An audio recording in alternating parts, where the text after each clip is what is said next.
तुम तो मेरी तवक्को से ज्यादा सब जान लेते हो। आज 14 दिन का रिमांड ले लेंगे हम अदालत से तुम्हारा। उस रिमांड में तो मैंने बड़े बड़े सूरमाओं को टूटते हुए देखा। तुम क्या चीज हो? अभी भी वक्त है तुम्हारे पास, निकाल और अपनी हड्डियां बचा लो। और मैडम आज तो इसके सेठ की पेशी भी है बड़ी अदालत। आज उसकी जमानत मंसूख हो जाएगी और फिर वो भी हमारा मेहमान होगा यहीं पे। सुन रहे हो तुम परिजाद, आखिरी मौका है तुम्हारे लिए, बचा लो अपनी जान तुम। मैडम, एडवोकेट नासिर जैदी साहब तशरीफ लाए। मिसबाह कौन? अस्सलाम वालेकुम। वालेकुम अस्सलाम। परिजाद का वकील। आपको कौन नहीं जानता, आप तो मुल्क के बहुत नामवर वकील हैं। बहुत शुक्रिया। हैरत हो रही है मुझे, बहरोज करीम ने अपने वफादार मुलाजिम के लिए शहर के इतने बड़े वकील को भेज दिया। देखिए डीएसपी साहब, वकील के लिए क्लाइंट अहमियत नहीं रखता, उसके लिए अगर अहमियत रखता है तो उसका केस। लेकिन आपको मालूम है ना, अब इस केस में कोई दम नहीं रहा। हमारे पास चश्मदीद गवाह मौजूद है और अदालत में उसकी गवाही काफी होगी। इससे पहले कि कोई बड़ी अदालत में बयान दे, मैं अपना बयान रिकॉर्ड कराना चाहता हूँ। ये हुई ना बात, बच जाओगे तुम।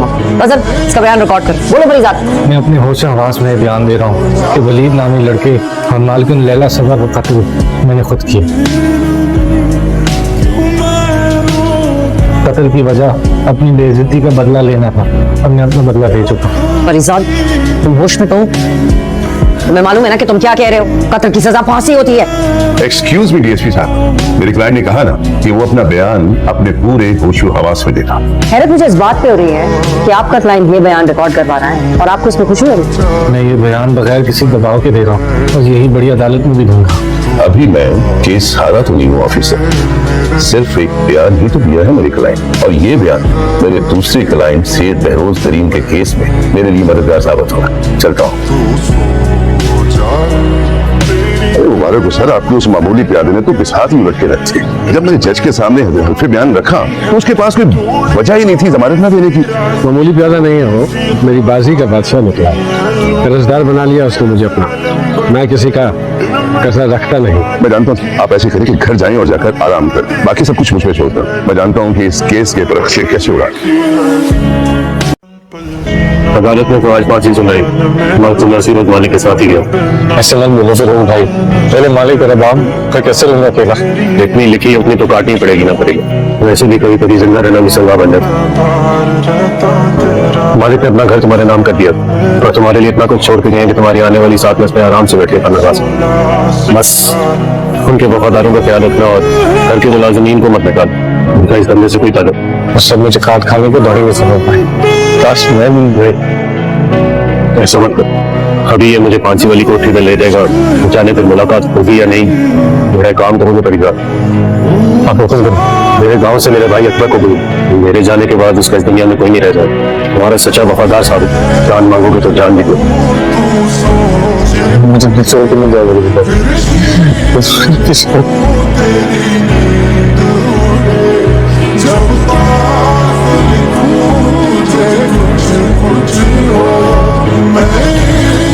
हाँ भाई परिजादे, चल, तेरी सजा पूरी हो गई है। खुश आमदीद सर, मैं बहरोज ग्रुप ऑफ कंपनीज का एमडी रेहान सईद सर, मेरी आपसे अपने वकील और मैनेजर के जरिए बात होती रही है सर। हाँ ठीक, याद आया। यहाँ कैसे? सर हम आपको यहाँ रिसीव करने हैं। हमारे लॉयर ने आपकी रिलीज होने की तमाम तफसीलात हमें पहले ही बता दी थी। आज से आप हमारे। बहरोज साहब ने कंपनी वसीयत में आपके नाम की। पहले मैं अपना लिबास तब्दील करना चाहता हूँ। जी आए सर।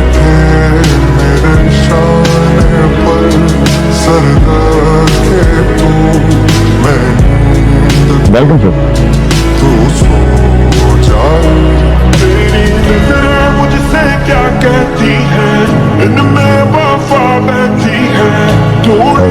सर मैं कमांडी। अस्सलाम वालेकुम मालिक। वालेकुम सलाम। मेरा नाम अकबर है, फिरोज का छोटा भाई। अच्छा ठीक है, मैं आपको बताता हूँ सर, काम छोटे बड़े नौकरों के मुंह लगते फिरेंगे सर। यहाँ पिछले 5 साल से कुछ लोग घर बैठ के तनख्वाहें खा रहे हैं। अभी एक लिस्ट बनेगी जिसमें उन तमाम को फारिग कर दिया जाए। 5 साल से घर बैठे तनख्वाह लेने वालों में तुम भी शामिल हो।